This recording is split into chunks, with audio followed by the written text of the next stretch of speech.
Hey, everybody. Welcome back to the Metal Block. Here we are, episode number 39. Just keep on climbing up there with the numbers, and we're happy to keep going, everybody. Thanks for joining us. Subscribe, like if you want, and also check out all of the social media stuff. We've got the X page, we've got the Facebook page, we've got the Instagram, and I guess for as long as it exists, a TikTok page. So, yeah, here we go again, and going to talk about some metal. We have an exciting episode. We started the year off not with an interview, and we ended the year of 2024 without an interview, which we had been doing so much of. Well, today, everybody, we're getting back on an interview, and we're excited because we actually have Wally and Dylan with us, and they are from Fermentor. And why don't you guys take a second and say what's up in any order? Just jump in. What's up? I'm Wally from Fermentor. I'm Dylan from Fermentor. Nice to meet you. I play the drums. Wally is the genius on the guitar. Yeah, thanks for having us, guys. Yeah, we're super excited. We really, just getting a chance to check out a lot of you guys' music, especially most recently here, and it's been a lot of fun. And we got a lot of questions, and we'll just go ahead and kick it off because, we don't want to run too late. It's a late night, and everybody's got, stuff to do tomorrow, too. So thanks again for taking a second to hang with us. And Brutal Brando, he's going to kick it off with some questions. And everybody have fun and enjoy. Thanks, Zoomy. Thanks, Zoomy. Ooh. Yeah. What's up, Wally and Dylan? How are you guys doing today? Great. I'm happy any day we're talking about Fermentor. Awesome. So I have actually been a little familiar with you guys, I think since 2020 when Continuance came out. I saw some videos just on social media of you guys jamming, and I was like, damn, that's cool. Like, just these two dudes just tearing it up. Like, it's pretty awesome instrumental metal, and it's really cool. So why don't you tell us a little bit about where did Fermentor come from? Like, how did you guys come up with this project? Well, I'm stoked that you know Continuance and that you've been part of the Fermentor journey this long. That warms my heart. I know it warms Wally's heart. So me and Wally are sort of cousins. At one point, my dad was married to his aunt. No longer. But so I've known him my whole life. So we're essentially cousins. We don't like break out the family tree and, do the Oh, Wally, you're muted, buddy. Oh, yeah. You know what? That was my bad, guys. I accidentally... Damn. Now Zoomy's muted. But No, I'm not he muted I him. assume. Yeah. All right. Yeah, sorry, Wally. I That's was all trying right. to mute myself, and we Hey, man. said That was the said best in of the us. beginning we are still trying to become Hey, pros this at is- this. I love so that live feel. Yeah, that's what makes it real. People know this isn't Anything can pretend, happen. Yeah, I didn't it- pre-tape this. Feeling. Exactly. So I'm gonna mute me now, and we're gonna get back to y'all. I'm gonna I was take just away gonna that say- mute button from you. Yeah, I was just gonna say that we're really more like brothers at this point. I mean, technically we were sort of cousins at one point, but Dylan's been my best friend now for many years, and we. Yes. I don't know. And too also many we people as do well as I look know him. very similar. Yeah, that's a given. It's the That's a elephant given. in the room. Everyone's like, "You guys twins?" And we're like, "No." Yeah. You know what I mean? Just But similar. we started jamming together the summer of 2008. Okay. We jammed like 4 times in a little recording studio and made the first demo. And but from then immediately realized that we had a sort of chemistry between our playing, and over the last fucking, I mean, what is it, 17 years of us Yeah. jamming together and putting Yeah. out albums, and it started off much more metally and thrashy, and then over time we've really embraced the two-piece of it all. And over the last 5 years, we've been really practicing with like looping pedals and kind of starting to layer within ourselves.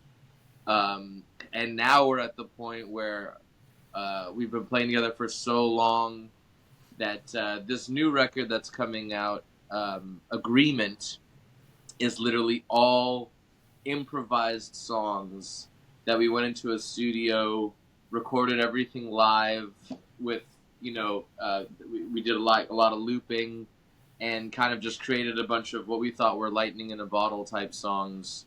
But that honestly can only come from practicing with each other for years. It's not like we just like went into a studio with anyone and just like sat down and like started making stuff. It's like we've literally been practicing like improv and looping and honing playing that off skill. each other for And when we first started, it was a lot of improvisation to develop our riffs, and that was just how we sort of gestated our music.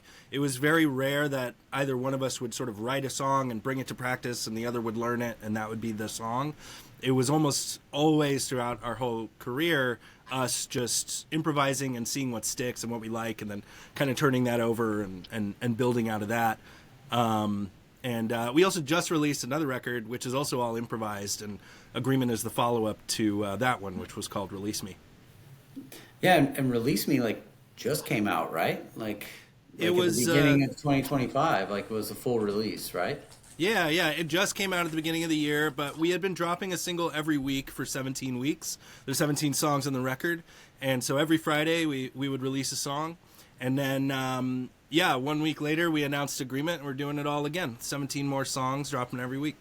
That's awesome. That's cool. Thanks, Keeping man. it fresh just for weeks on end. I like it. You guys are already ready. So Yeah. Hey, Brandon, hang on 1 second, because one thing, you mentioned that, and I noticed, because I was like, wait a minute, they put out the new release, which, like you said, it was like 17 tracks, 45 minutes long or something around that line. It was Release Me, and it was released on, what I wrote down was the 3rd of January, but then I had a new single pop up on my YouTube Music, and it was on the 17th, and it was Wintry Earth. And I was like, what are these guys doing? Are they going to knock it off and just settle down for a second?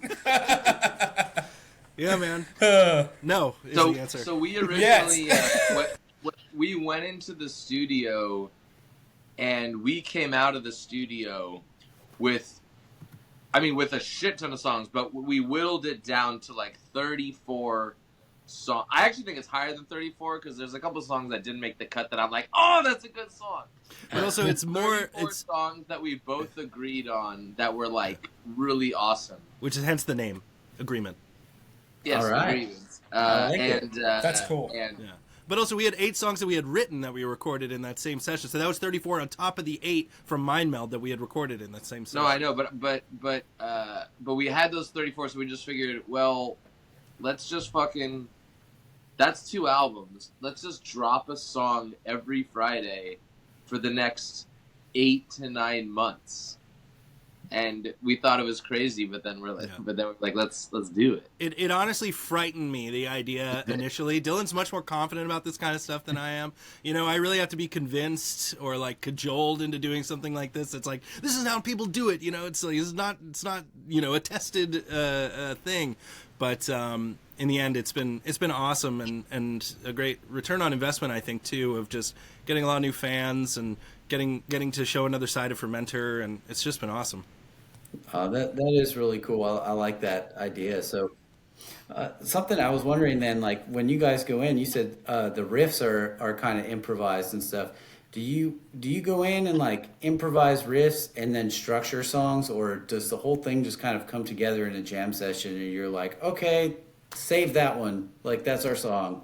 It depends on what we're doing. For the jams, that was what was it- great about the jams, is it was just one and done. It's just one take through. Whatever we got was what we had, and that was what we loved about it. And then for our written material, we will agonize over every last minutia and detail for months and months until it's something that is just a very curated piece of business. Or sometimes we would sort of, let's say we had 90 seconds of a song, 10 riffs, but then at a certain point we literally just hadn't written. We would play the song with the understanding that, okay, when we get to the end, just keep going. Yeah.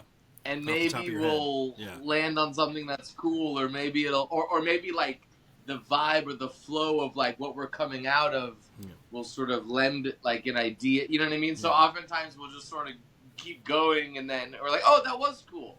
Okay, let's do that again. Let's, you know what I mean? But the thing is, like, that would always require so much concentration, because whenever we're jamming, I'm thinking, okay, but remember this, because if we like this and then we want to put it in the song, we then have to go back, which is why these improvised songs were very freeing, because it was like, well, let's just come up with something crazy and not worry about having to recreate it later. You know what I mean? We'll just set everything up and you know. So. Hope for the best. But also, we did spend a lot of time developing the ability when we improvise to like have an arc to whatever we're writing, because I think there's a tendency in improv to just kind of go forever. You know, if you're jamming with a buddy or whatever, you just kind of jam for like 45 minutes or something like that straight. And so we were kind of like trying to make these sort of suites, you know, kind of like more like pieces, like songs, whole entities. That's awesome. Yeah, it's hard to end. Yeah, it's so hard. Songs. Yeah. And there's some songs on the both those albums that like end with and it was like, fuck yeah, like you can't just fall ass backwards into like both ending on the same thing. That's just something that comes from playing with him for so many years, is like, we know, I can like hear when he's about to do something, or like he can telegraph that he wants to end by doing a certain, you know what I mean? Like we can sort of like send messages and like see where we're going. But then it's cool, because then when we're improvising and then we both go like at the same time, it's like really special. That's the magic stuff. A lot of eye contact. Cool. A lot of eye contact. Yeah, I was going to say, like, a lot of the riff transitions and song endings and everything are, like, so precise. That's why I was wondering, like, if it's just riffs improvised with the songs. And it sounds like, at least on Mind Meld and Release Me, right? Those two were the improvised ones? No, Release Me and Agreement. Okay. Yeah. Mind Meld is all written. That's our last written record that we've released. Okay. Yeah. I listened to Release Me a lot. You can tell because that one's only weeks. Thanks, man. I appreciate that. I'm glad you've been digging it. Yeah. And sorry, I talked over what you said. Sorry. What did you say? Oh, I was just saying I've listened to Release Me like a lot in the last couple weeks, and that's the one I'm mostly referring to with like the precision and stuff like that. That's why I was like, I didn't realize that it was improvised until I saw y'all's the last little single you guys put out for Agreement, right? And you put like it's gonna be 17 improvised songs. Like that's when I was like, wait a minute, is all of this improvised? Like this is really cool. Completely improvised. That's awesome. Like, and I think not everyone can do that. And like, I mean, you have to find a really good like mind meld. Well done. With Well somebody done, to really like be able to be on that same wavelength and know the in and outs of how each other play like that. Like that's really cool. And another thing that I think is really awesome about it is that means you guys play and practice. You guys jam in person, which, you know, it seems like the majority of musicians these days, like everything that's coming out is digital, and somebody's recording their track and sending it to someone else who's spending time on it. And I think it's cool. Sounds like you guys have like a space and you just get together and jam all the time. Is that right? As much as possible. Yeah. Yeah. We try and leverage, you know, I mean, the fact that we're a two-piece mean that we can be much more precise, kind of turn on a dime, and you know, we've developed that kind of shorthand over the years, but we still have to grind. I mean, we are jamming as much as we can. Dylan's a very busy guy these days, which I'm sure we'll talk about. But you know, so we try and jam as much as we can, and then whatever comes out from that is you know what we put out into the world. But that's really cool. So we have 16 more songs to look forward to for the new upcoming album Agreement. So that's awesome. We're looking forward to that. Yes. Let's get into a little history of you guys. Tell us about like how each of you, like we'll start with you, Dylan, like how did you get into metal and playing metal, and like tell us a little bit about your journey, you know, musically.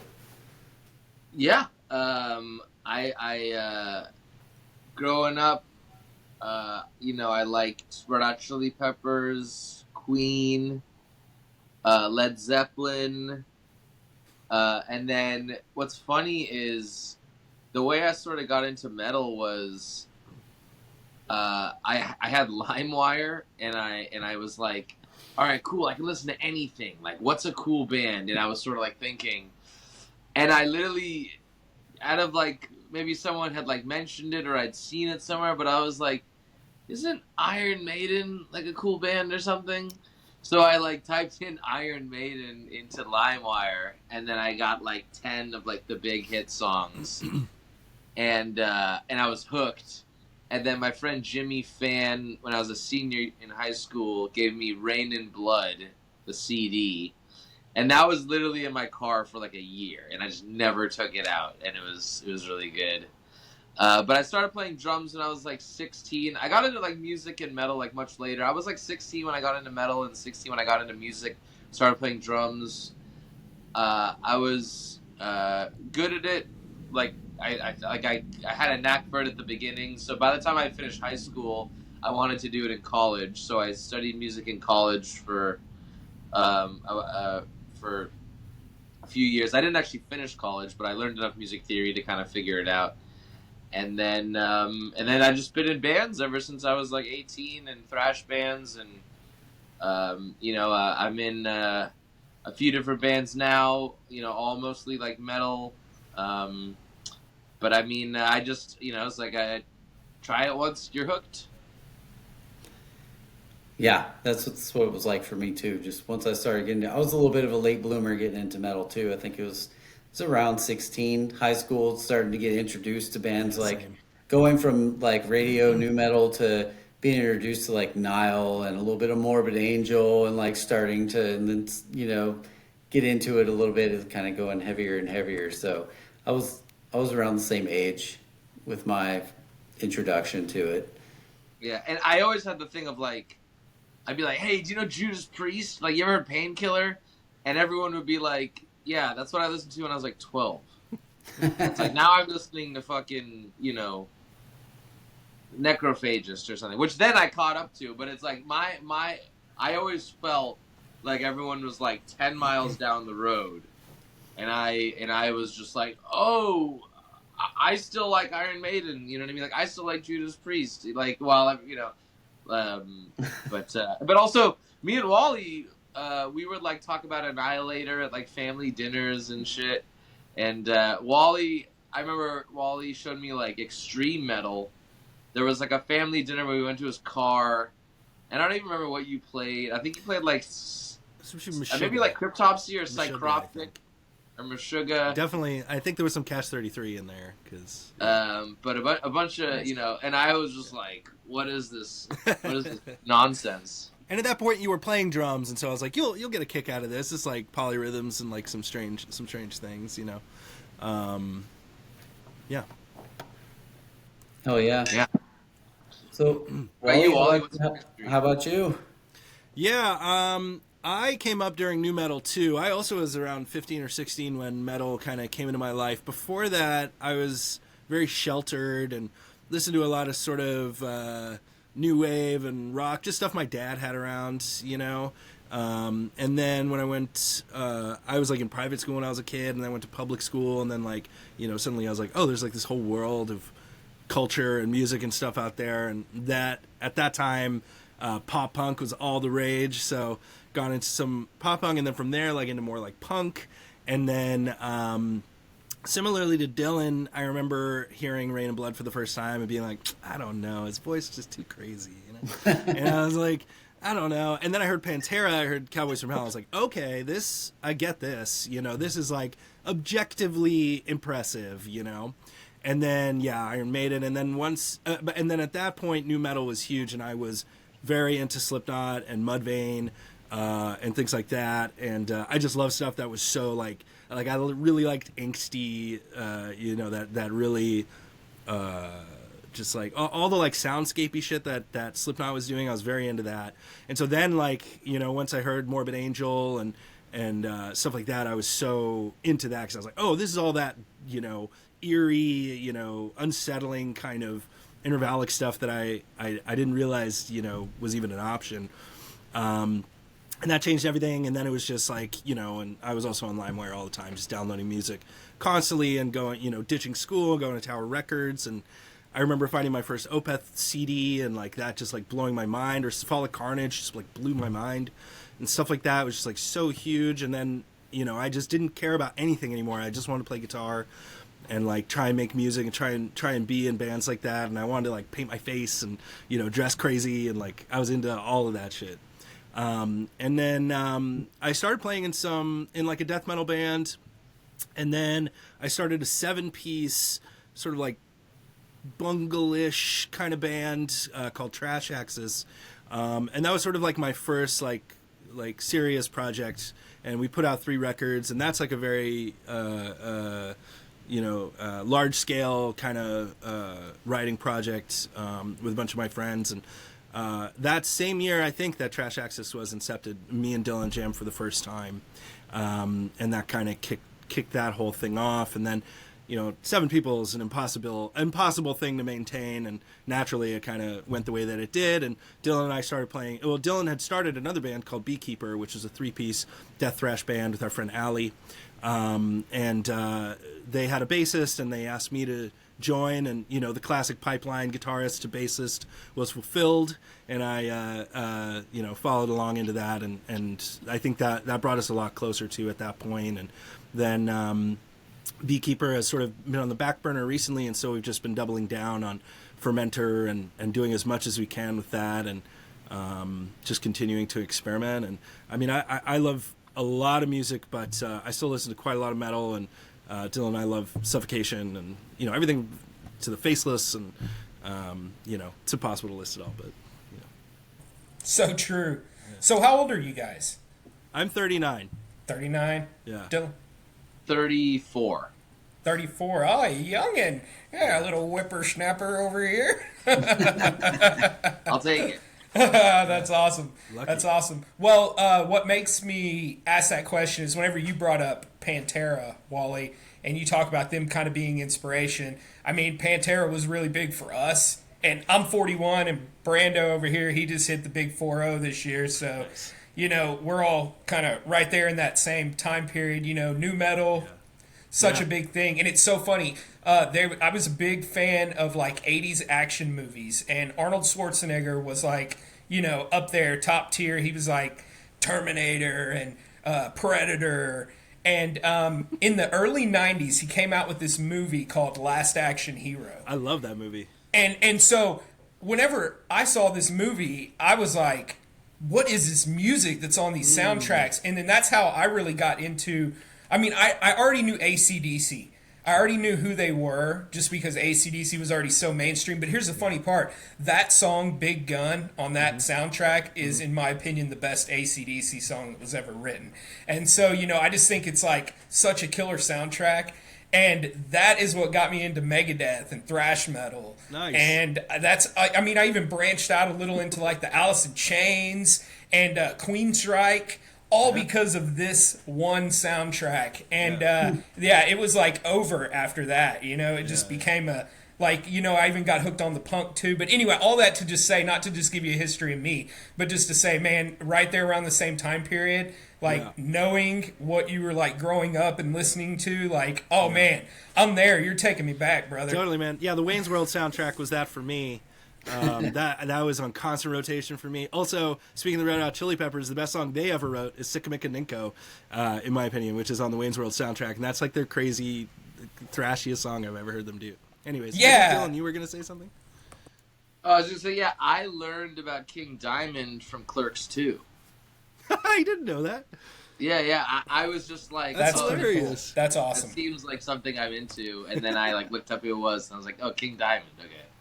That's great. But yeah, I mean, at that time too, it was a huge thing to have soundtracks that became, quintessential in the late '90s and early 2000s. It was like Queen of the Damned and shit like that. It was like Korn and all this new metal and stuff like that.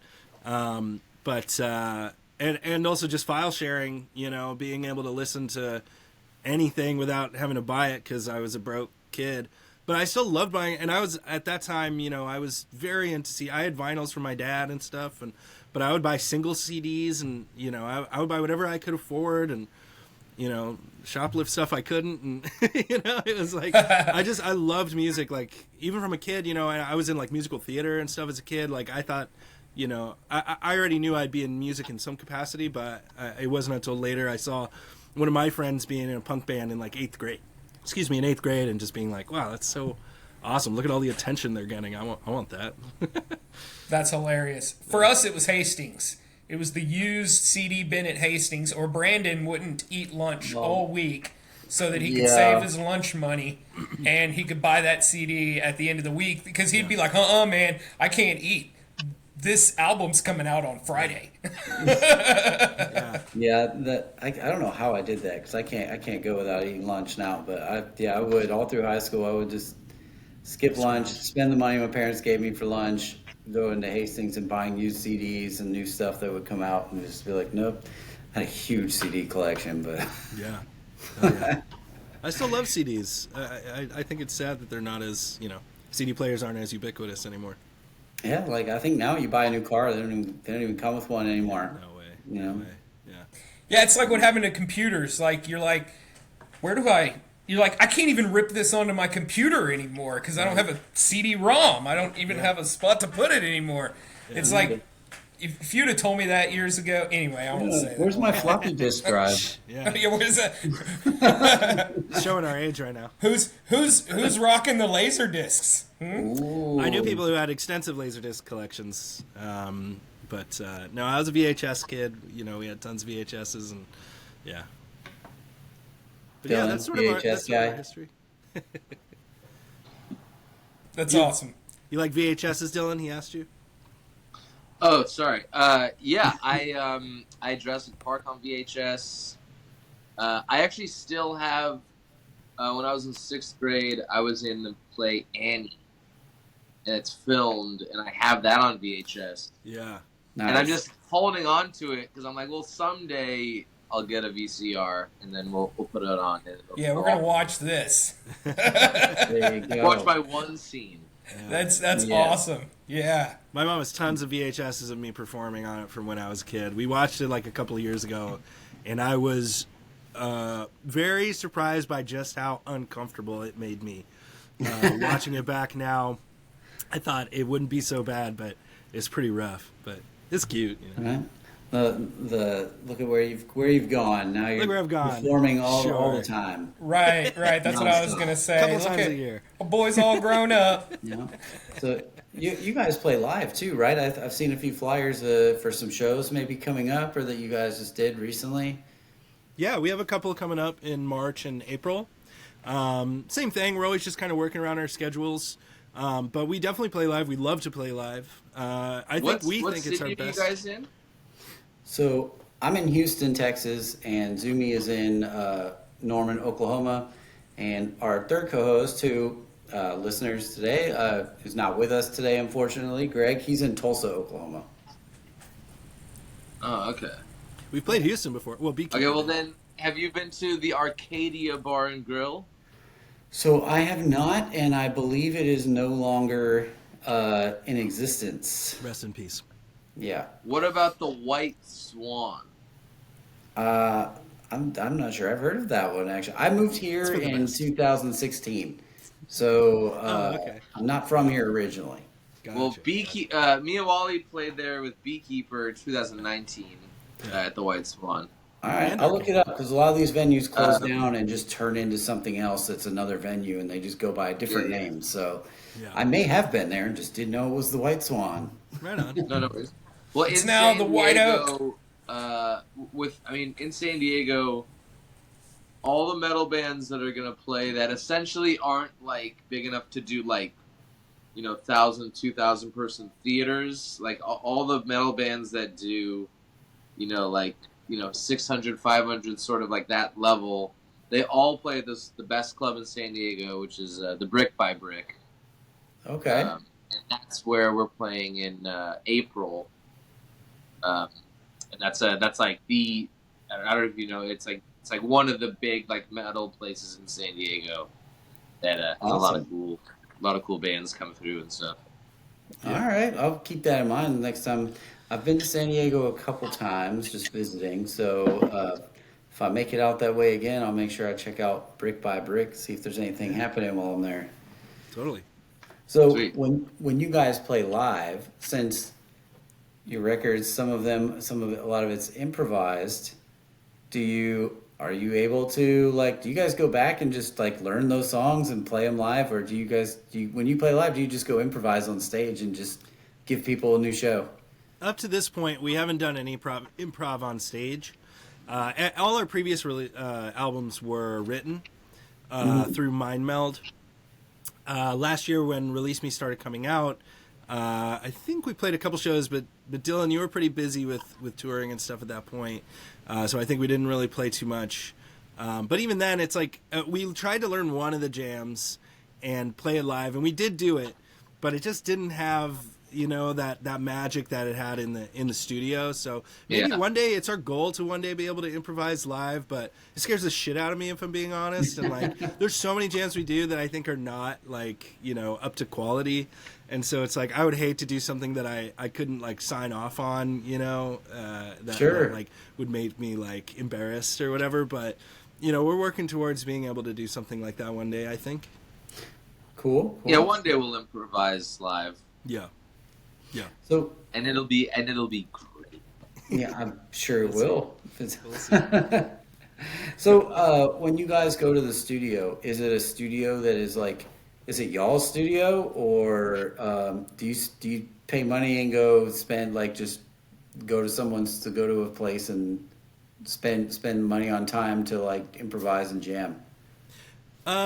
Well, this was the first time that we recorded the jams in a proper studio. All our previous studios have either been at friend studios, or it's never been in a practice space, which is pretty small, not really appropriate for an album release.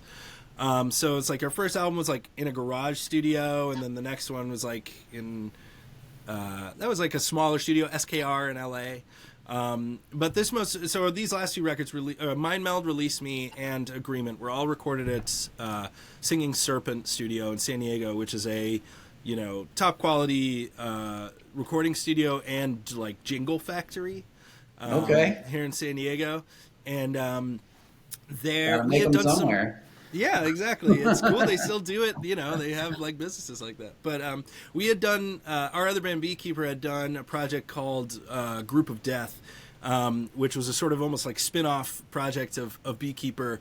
And it introduced us to some of the people at Singing Serpent, and it helped me understand somewhat of their capabilities, to where when we were talking about recording Mind Meld and possibly recording some improvisation, it was key that we recorded there, because they would have all the equipment and technology to be able to allow us to do that, because I didn't want to sacrifice any sonics on the record. I wanted it to sound just as good as it would otherwise. I didn't want to Also, sacrifice Wally anything for the improv. is an audio engineer who has recorded and mixed and engineered all of our records beforehand, and now is an audio professional with PlayStation.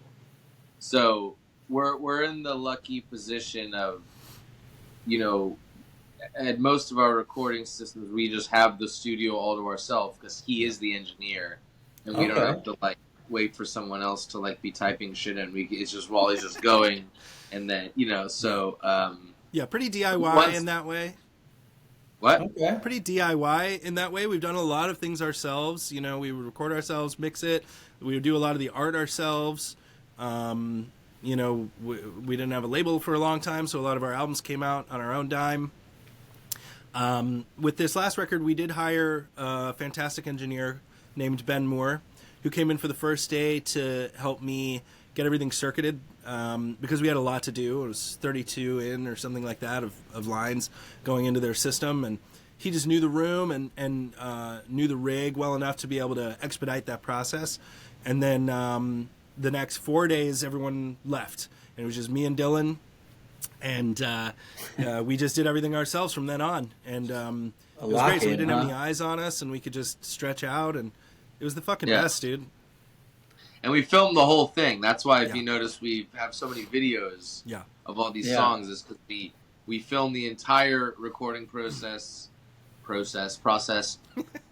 formal. We Process. like all of it is we just wanted to like record it all, because once again, we're not trying to recreate this later. We're just trying to make this moment good. Yeah, that's really cool. And you got the documentation of it, so you can always go back and, if there is something you decide like we want to concrete learn that, like we want to, you have the video footage to go back and do that. So that's cool. Yeah, but also you gotta understand, it's like we've put out so many. I mean, full length albums once, but we've done like 8 releases. This is our 7th, I think.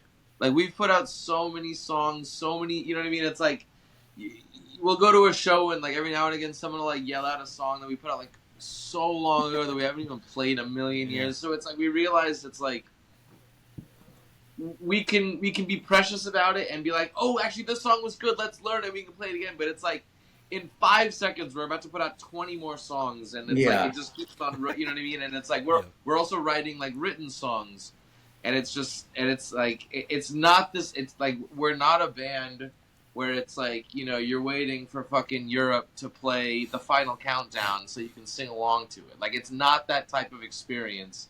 It's not that, you know what I mean? It's just like, you're coming to see like the two dynamic in its most fresh form, and it's like, it's not about knowing the song beforehand. And we do play some songs that people know. It's like, off Continuance, and like, a lot of people know Thunder Boss, and it's like, shit like that. But it's more just like, let's just keep it moving, keep it rolling. Yeah, just trying not to let off the gas as much as possible, and also we have fun making shit. Like, we made a music video for the song Seventh Circle from Continuance, and that was like, we just cast our sights really high and try and make something that's unique at least.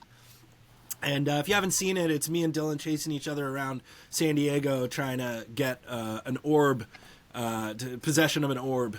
And it's pretty great. You should watch it. We broke our bodies making it. So it's actually kind of a joy to just do a bunch of live video of us performing the songs. The last 2 records is much nicer. Very cool, very cool. That's Zoomy, do you have awesome. something you want to say? Not right now. Oh, okay. I'm gonna wait. It's exciting. So, I know you mentioned you guys are in San Diego, and there's one killer venue. What's the scene like in San Diego? Like, do you guys get a lot of good stuff coming through? Are there a lot of good locals? Like, tell us a little bit about that. I would say best scene in the United States. I mean, there's a lot of other great scenes, but it's like the bands are all really, really good. The bar is extremely high, and also people come out to shows. Like, I work at the Brick by Brick, so like so many shows there are packed out.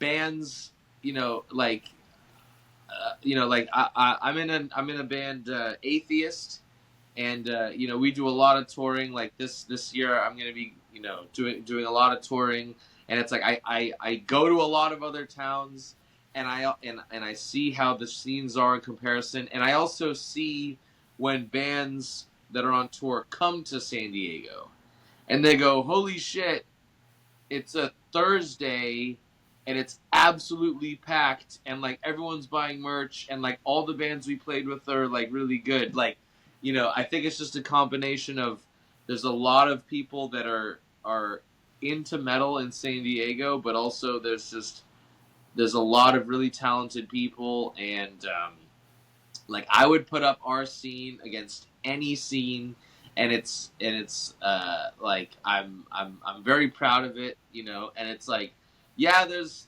shows every now and again where not a lot of people came, but it's not like some other places where it's like things are disparate, or it's segregated into different like scenes, and like the metal and the metalcore, and the, you know what I mean? Like it's really cool. People will come out to a death metal show, and then that same dude will come out to the black metal show at the other bar. You know what I mean? It's really great in my opinion. That's awesome. That's good. It's because there's a lot of scenes that aren't like that. Like you say, like here in Houston, it seems like all the tours come through on a Monday or like you said, Thursday night, and Yeah. I'll show up to some of them, and man, it's kind of like, damn, I thought there'd be a lot more people here, and there's just not. So, but then, Friday's show finally hits, and man, it's packed, but Yeah. Yeah, it's tough. so, But yeah, it's easy to take it for granted. We went on a week tour with Fermentor last year up the West Coast here, and it's tough out there. To try and get people to come out if people don't know who you are, and I think that's something to be said for San Diego too. Is people will take a risk. They'll go to a show that they don't know the band even just because it's sort of like their haunt. They know the Brick or they know the other bars in town, and they just like to go there and see what's playing. And we're pretty lucky for that. yeah, that's cool. I'm glad you guys have a good scene and good people to put your music out for. I mean, obviously you're on much larger stage than just San Diego, but it's always good when the home crowd that's going to come out and see you guys live For sure. shows up and is there for you. So Yeah, it almost sounds like it's bigger than the music, which the music is always kind of the foundation of what brings us all together. But whenever, it's also what we like to do for fun, to hang out with each other and talk about it. And, I could see that. I could see people being like, well, I don't care who's playing. I'm just going to be there. That's Yeah. cool. Yeah, Yeah. that's great. It's very supportive. Yeah, definitely. yeah. So do you guys have any touring plans for 2025? Fermentor's still in the works at this time. Dylan can speak a little bit to his schedule, but he'll be doing quite a bit of touring. Yeah, so my schedule is fucked this year. Atheist is we're going to be playing on 5 continents in 2025, which is insane. So I've got multiple U.S. tours, South America, Europe, Japan, Australia, New Zealand. I'll probably be gone like 5 months this year. So there is time in the summer. But also I also just got engaged, so Congratulations. I will try to make sure that I'm lucky to have the most supportive partner in the entire world, but I don't want to be like, hey, here's a free moment I had, like, let me, you know what I mean, especially when it's like, I want to get married. So we're definitely booking shows, and it's like, I'm sure we're gonna find another week or two to carve out, maybe in the summer, or the fall or something, or I guess the summer. I don't know. I mean, we said summer, right? We did, but also, probably by then we'll be, or shortly thereafter, we'll be ready to record again. So it's possible we'll hit the studio again sometime this year, and maybe take a week to do that, and then see how we do the following year. I don't know, just kind of see how it goes. Yeah, but yeah, it's tough. I'm lucky enough to I work at the Brick, which is owned by people in bands, so they're cool with me touring. I'm also a music teacher at a music school who called Music Speak Studio. It's in San Ysidro. I've been there for years. I teach many instruments, but they've always been very supportive of me going on tour, and we try to sell it as a feature, like, hey, also you get taught by an actual active touring musician. But this year she was like, okay, like, I'm happy for you, but also, holy fuck, you know what I mean? Like, you're gonna, so like, I'm already like trying to figure out subs for like September and shit, you know what I mean? So it's a lot to just sort of like keep all my ducks in a row. But I mean, we're booking shows. We're definitely gonna go on tour at some point. it's just yeah, we're just busy right now writing stuff that's sick. Because also now we've finally gotten to the point of Fermentor where we've incorporated the looping into the written material. So now it's like written where, okay, and then I do this, and then we loop it and I play over it, which we've never done. The loops have always been improvised, and but now it's like a marriage of the improvisation and the written. But yeah, but we're just putting out songs and trying to keep it moving. Awesome. So it sounds like you got a pretty big year coming up, Dylan. Yeah. Yeah, so it sounds like everywhere except Antarctica and Australia, No, we're going to Australia. Oh, you said Australia. Ah, okay. I was So gonna say, close, Zoomy. Antarctica, at least. If you're playing Antarctica, Africa. no Africa. So the two A's. Yeah. You didn't say Antarctica, though, right? You didn't? No, I'm not. man. We're not Metallica. he said he was playing on 5 continents. He didn't say which ones. I was trying to guess the ones he wasn't. That's where I was going with that. North, South America, Europe, Japan, New Zealand. New Zealand, Australia. All right. That's awesome. That's so Very awesome. big. You can put some stamps in that passport, buddy.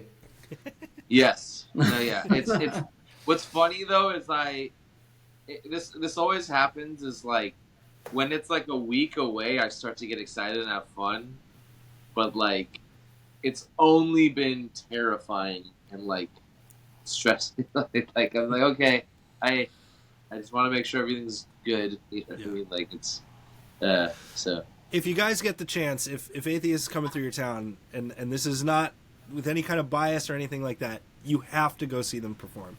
It's fucking incredible. They're a truly magnificent band with, some of the best stage presence and energy I've seen from a band of that caliber. I think like a lot of bands can rest on their laurels, and you could see the Atheists just giving every last drop that they can. It's so Thanks, fun. bro. You should really go check them out. Man, I am regretfully not as familiar with Atheist as I should be. I know that's a big name, and like so like I'm gonna get familiar with them, and I imagine you're gonna come through Houston. So Yeah. I will make sure I come out and say hi and check you guys out. But how long have you been in Atheist? Like 2 years. Okay, drums. Yeah, playing the drums. It's been very difficult. It was like years of practice. I'm still figuring out. There's a lot of nooks and crannies to the songs, and they only have 4 records, and we're working on a 5th right now. Yeah, it's awesome. It's a lot of jazz influence, a lot of Latin influence. But then a lot of just weird timing shit, and it's some of my favorite drumming to do because it's just I love just like in your face, loud, obnoxious, strange, overbearing fills and fills that are too long and beats that it's just it's like it's a lot of my favorite shit to do. All right, that's awesome. So. All right. Well, Wally, what do you have going on this year? Yeah, I mean, not a whole hell of a lot. I mean, I have a 9 to 5. As Dylan mentioned earlier, I do work for PlayStation.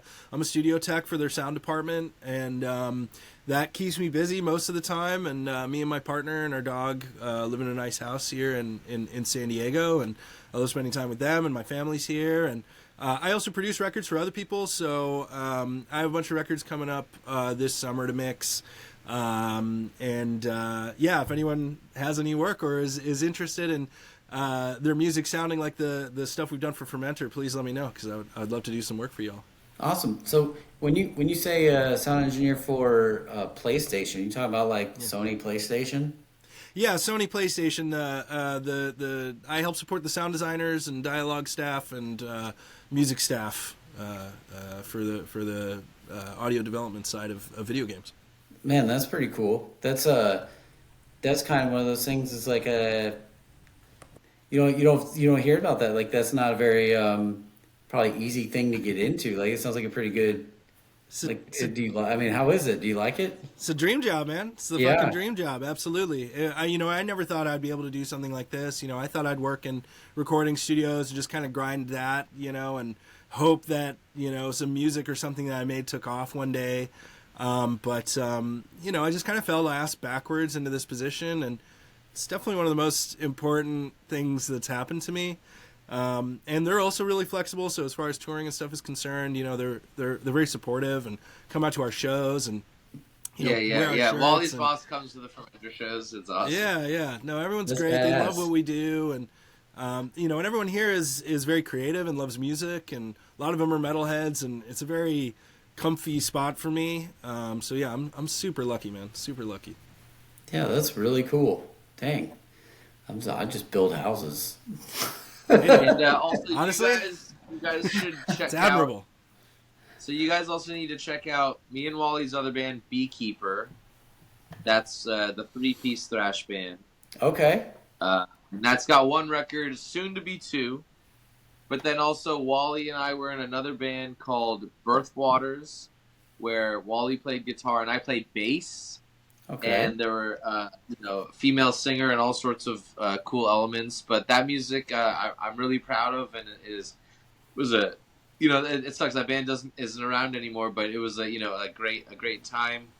And then also, you really got to check out. He mentioned it quickly, but TrashAxis, that 7-piece band. They put out their 3rd album quite recently, but that music is very, very special and very interesting, and then also Wally scored a movie, a film called Sign Man, which is actually up on YouTube. You can watch it, but it's brilliant. But the scoring is awesome. It mixes, electronic sort of sounds with also more natural, like guitar and rock sort of sounds. But you can find that soundtrack on Spotify, and it's fucking amazing. Okay, that's awesome. And I just did an album for the band Void Ceremony, which is like a prog kind of death metal band that I did an album for back in 2017.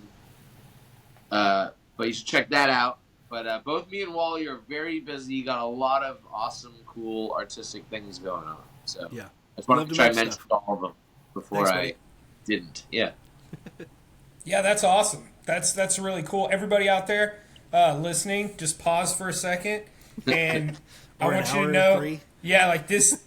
These are 2 guys that are like busting their ass. Like that's what it takes to be able to stay on target and do stuff like that. It's so easy to sit back and say, we're going to put out a song a week or a song a month or even a song every quarter. And then to actually do it and to keep doing it is like just a whole nother level of commitment and involvement and passion and love for what you're doing. So, like that's what it takes, guys. See these guys? That's it. Be like them. Yeah.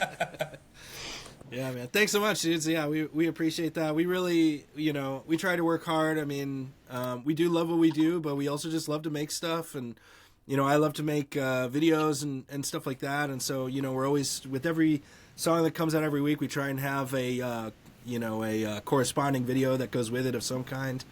I appreciate Dylan humors me on a lot of stuff. And, hey, way to work in the sample in the track "Release Me." Hey, yeah, you know what that's from?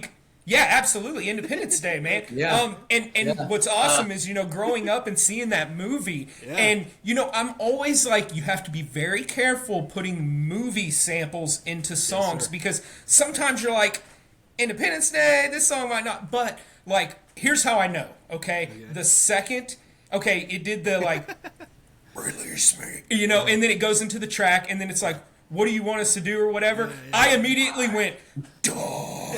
And so I was like, they did it. They put it in the right spot. It was cool. I mean, like It I is was perfectly placed. It And pulled me in instead of pushing me away, which movie like samples can push you away if you're not careful. But you guys were able to draw me in, and I knew it the second I said "die." I was like, oh no, I'm sucked in. But aside from the just sample placement that I happened to notice as soon as it kicked off, I also really, really appreciated the production.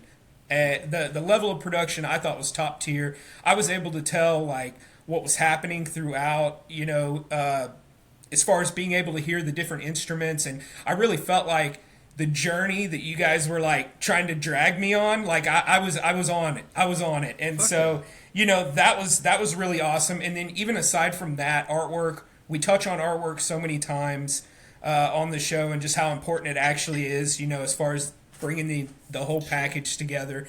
And you guys got some pretty rockin' artwork out there too, so that's really cool. And I even noticed that wasn't just on like what we had seen in the past, but also what seems to be continuing, with whenever you guys put out Wintry Earth, at least as far as like the face with the teeth that were going. And so I was like, that's cool. Yeah, that's those are cool. both done by our friend Sean O'Neill.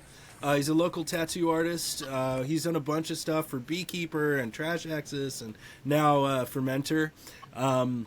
He's a great dude, and his skills have just leveled up, and he had made the art for Release Me just for his own, just for fun. He just likes making art, and I was like, that's so sick, I want it, like let me put that with my band. And he was like, sure.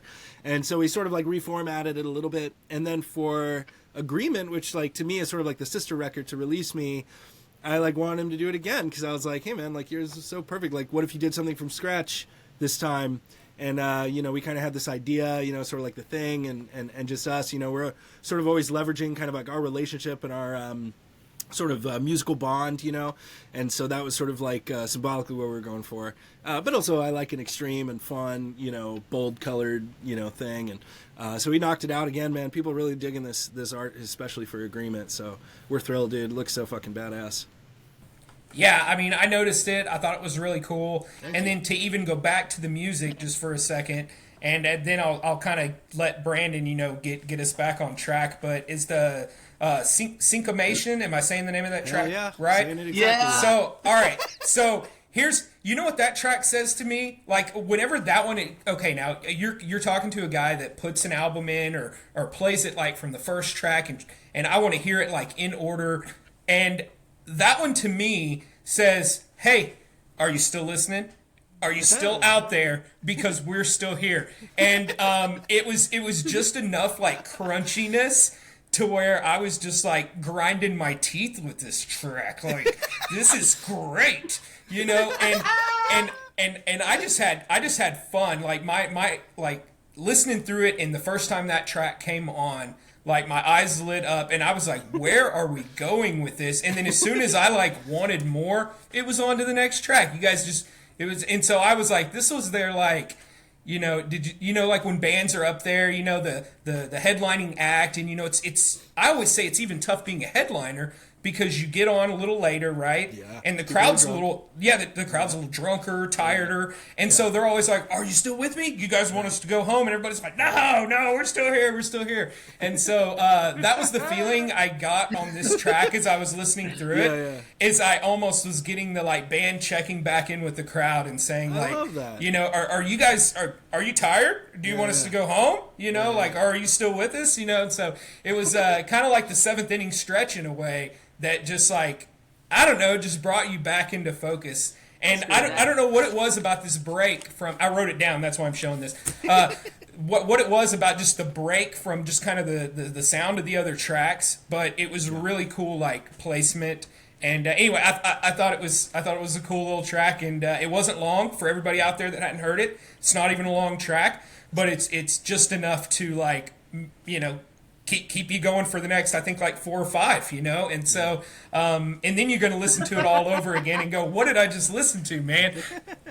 Because that was great. Dude, you made me so happy. Okay, I fucking love that song so much, because it's the perfect example of like the entire process of like, because it's sort of fucked up, like, because the loop, you know what I mean, because like that's the nature of the loop, is like when you play the loop live into the loop's not exactly perfect, you know what I mean, like it's not quantized, so you can like hear it ebb and flow, like kind of getting in and out of the beat as we're trying to sort of keep it alive, and like and and it's like literally no one can ever recreate that song ever again. That'll never. I'd love to hear someone try that. That'd be amazing. It's like off. Like I said to Wally once, I was like, that song is like if an alien landed on our planet and like listened to like 10 minutes of like rock and roll and was like, I can make music, you know what I mean, and like carved out this like thing that they like think music is. Yeah. Like yeah, it's. I love that song so much because that's just fucking weird, and it just, you know, oh, it's so great. That's why I, in my head, I called it syncopation, because I was like, well, let's just take a musical word like syncopation and swap out one letter. So it's just that's cool. So like that's syncopation cool. isn't anything. Like, but it's like an approximation of a musical term. Like it's just yeah. Yeah, it's like about. Yeah. Almost. Also, definitely check out our YouTube, because we have videos, like live videos of us performing these songs in real time on our YouTube. And syncopation is great because there's actually a little tag at the front of that where you hear Dylan say, hey, what if I do this beat and then you make the loop to that? And that's how that was born. And you see it unfold in real time. And, you know, the YouTube videos often will have a little kind of extra little piece of documentation from the day. So I do recommend, as a, you know, to accompany the record, go check it out on YouTube, because you get a little more of the story. Absolutely. Yeah, that's I'm awesome. stoked you like that, man. That's great. Yeah. It was a good one, guys. Good song. That makes me good so placement, too. Good placement. Thank you. It means a lot. All right, back at you, Brando. All right. Well, I mean, I think we're getting close to the end of the questions I have. But one thing I'd like to ask you guys before we move on is a little bit about your gear. Okay, so Let's like, it's my dream. do you have like I'm sure like most musicians do, you have more than one, probably guitar, and maybe you have more than one drum kit. Dylan, I don't know, or if drums are even your true passion, if you actually like a different instrument more, I don't know, but like, drums, Dylan? Tell us about your what's your go-to, like as far as your kit or your guitar? I would say drums are my passion. But I famously have said, if I was on a deserted island and I only had one instrument, I think I'd take a guitar, because I think I need the harmonic element. Electric or acoustic? On an I mean, island. if I'm on a deserted island, I think it's gonna have to be acoustic. Trick question: the island is one large amp. There you go. Yeah. No, drums. I mean, like I play guitar, I play bass. You know, like our band Beekeeper, I composed all the music, I wrote all the guitar, I wrote all the bass. Like I love guitar and bass, but drums are like, I would put my drums up against anyone's drums. And it's like, I would never let someone drum my shit. I would happily let anyone play my riffs on guitar. You know what I mean? Like, yeah, you want to play guitar? Okay. Great. Like, you know what I mean? As long as I get to play the drums. But my gear is very simple. I've had 2 drum sets in my life. My first drum set is a Pearl Export that I bought with my bar mitzvah money when I was 16, and I still have it. It's right over there. Nice. And then in like 2019 or 2020, I bought my nice kit, which is a Yamaha recording custom. It's in our music videos and all that stuff. It's two 24-inch bass drums, 5 toms, 10, 12, 13, 14, 16, and then I have like 2 hi-hats, and you know, I have triggers on my bass drum pedals, but I always, if I play live, I do microphone in the bass drum plus trigger and get a blend. I never just go trigger, because that sounds like, nice. I don't think that sounds good. But yeah, those are my 2 drum sets. I still have them. You know what I mean? They still work. and then I'll let Wally. Well, You know, follow up question this for you, thing. real quick, Dylan. Yeah. Follow up question. All right, so when you tour, like for instance with Atheist, do you take your personal drum kit, or is there a touring drum kit that you have access to that you take with you? Yeah. So whenever I tour, they usually provide me with a kit. I have a semi endorsement with D Drum. So every U.S. tour I've done, D Drum has given me a kit to just take on the road, which is really nice because then I just, it's just sort of separation of church and state. I just, at the end of the Right. tour, I give it back. And then in Europe, they, they prepare a kit for me.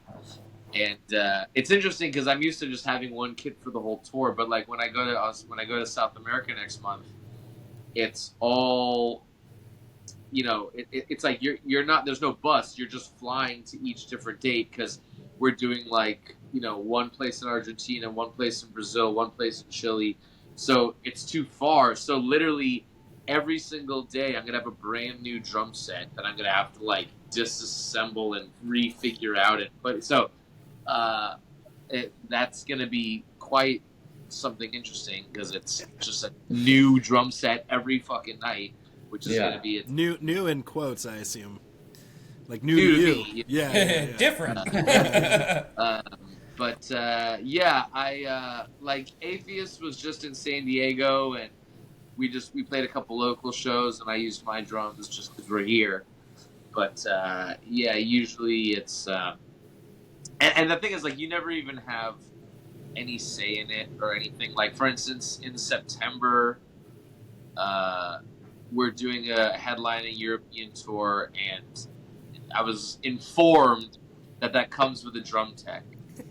And I was like, Ooh. oh, that's cool. I was like, can I set up my own drums and keep all that money? You know what I mean? Like, I'm not a rich dude, And they're sort of like, no, it's part of the package with the bus and the production company. And the All or nothing, buddy. All or you don't nothing. get to choose who it is. You know what I mean? It's like, I'm the last guy to know everything. Like I'll, it's just, it's all, it's like there's a lot of moving pieces, and then they're like, all right, by the way, this is how it is, and I'm like, oh, okay, that's great, But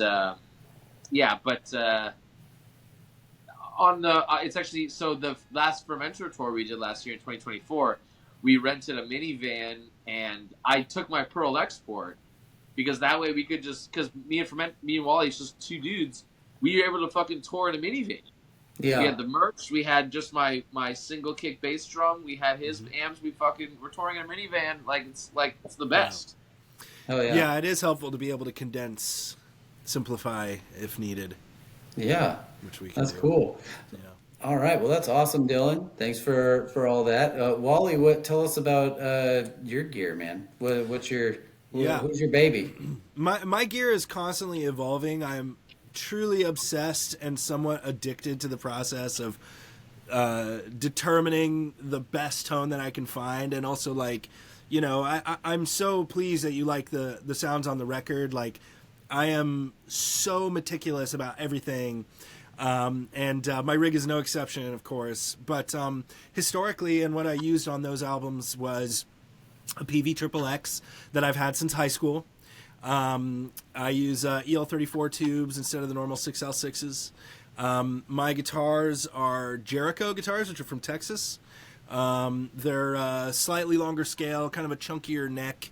And I have a 6-string and a 7-string. In the 6-string, I had the DiMarzio Fortitude set, and then, which is the Joe Duplantier from Gojira's pickups.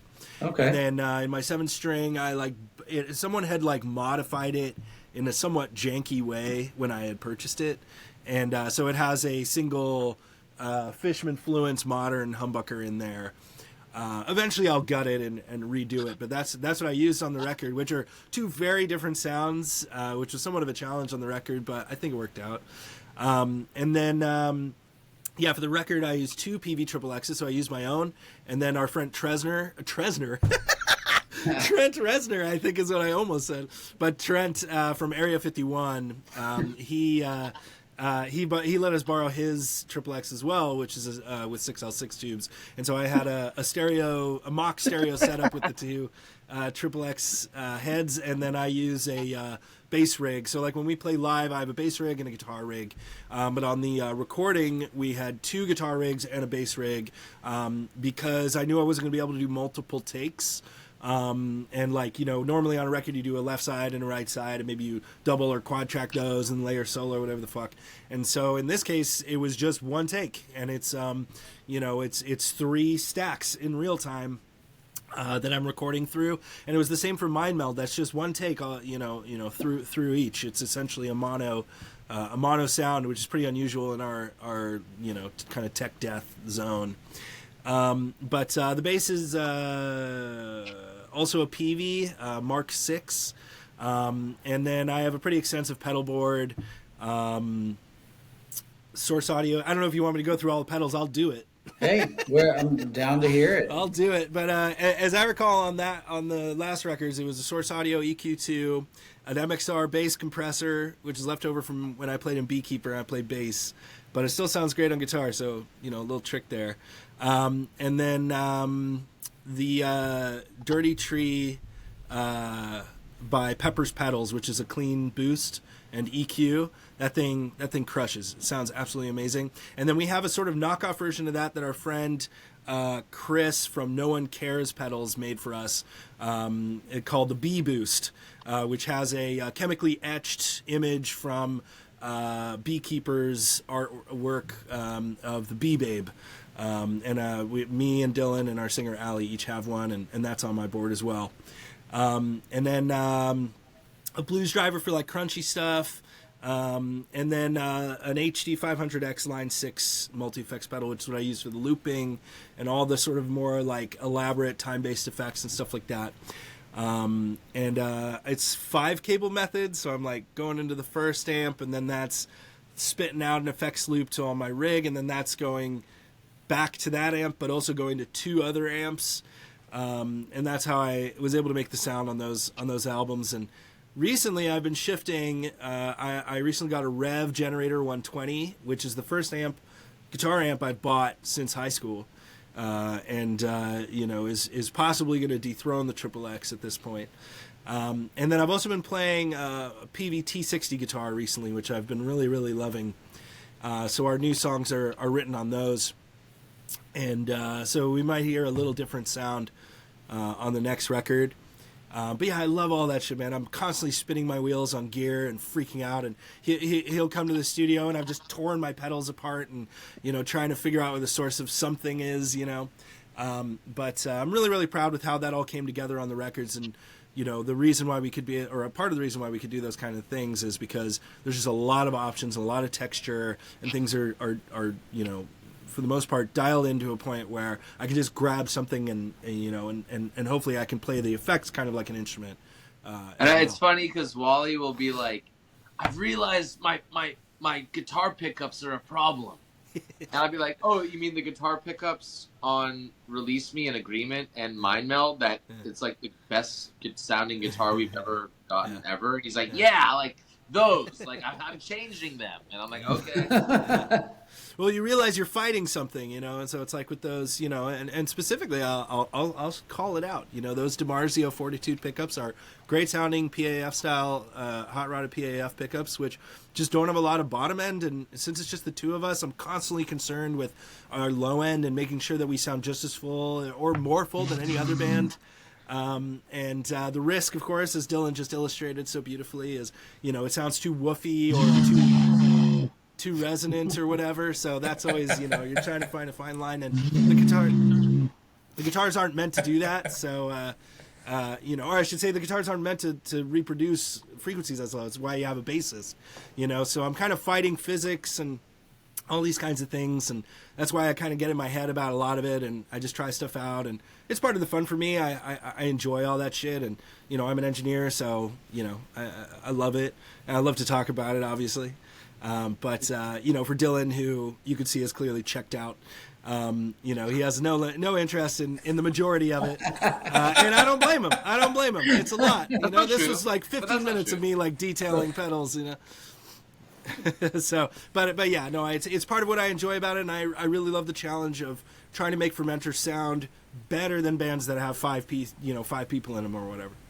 Well, you're doing a good job. It sounds really good. I appreciate it. So you can tell that you put a lot of effort and thought into it. Like a lot of work goes into it, and it comes through the record. Like it sounds great. So Thanks, bro. Both of you guys do a phenomenal job. I haven't heard anything I don't like from y'all. So I'm definitely going to go check out Beekeeper and Thank you. TrashAxis and Birthwaters. Birthwaters. I'm gonna go check it. I'm gonna go and Atheist. I'm gonna go check it all out. So it's I've got a list. Appreciate it. That means a just lot. if Wally, if you're ever looking to add to your pedal arsenal, Zoomy here works for Walrus Audio. No shit. Yes. Yep. Oh man, I feel bad I don't have any.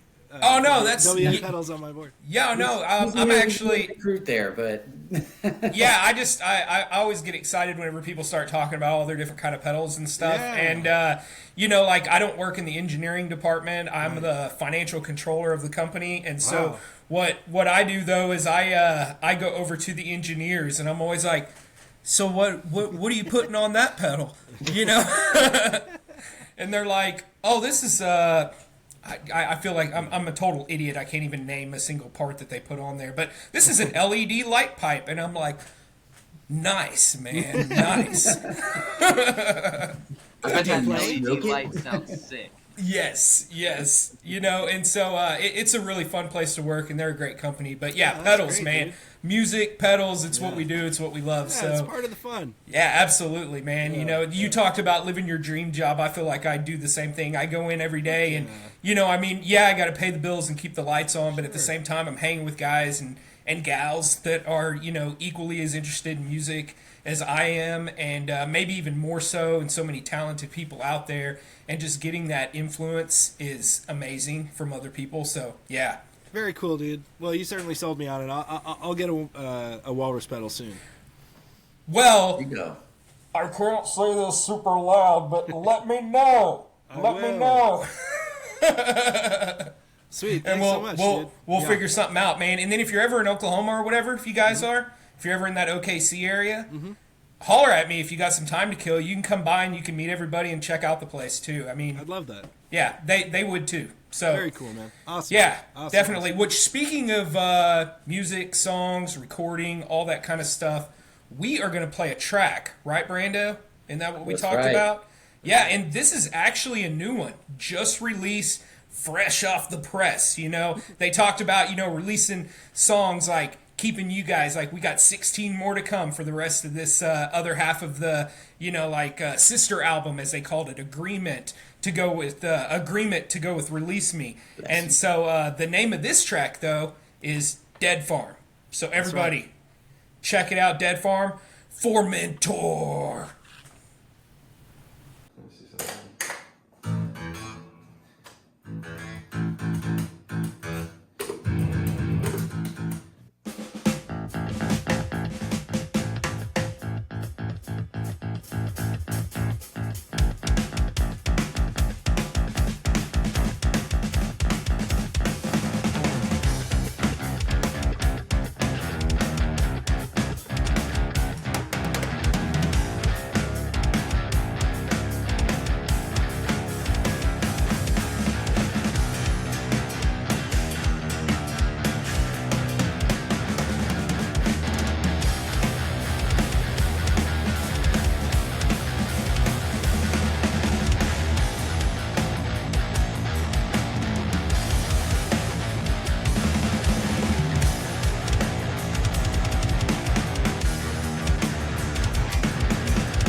was something.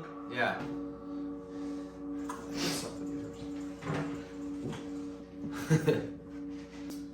What's funny? Oh, the guy. The king. Oh, he was like, yeah. That was good. That was good.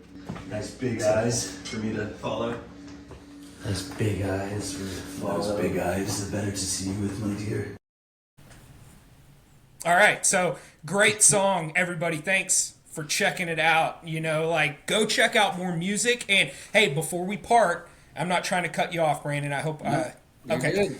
Before we part, I've got just a couple of little fun questions. These take super quick seconds, you know, and I always just try to. Yeah, basically. So, who wants to go first? They're going to be the same questions. I'll let Dylan go first. Dylan. All right, so I got 2 generic questions for you, and then 2 that are related to San Diego. Okay? Okay. All right. So, dogs or cats? Cats. Nice. All right. Winter or summer?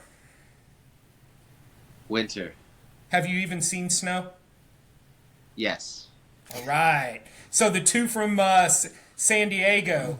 What is your favorite food in San Diego? If you were to tell somebody you got to eat this whenever you're here, it can be as specific, like broad, like, or it can be a specific place.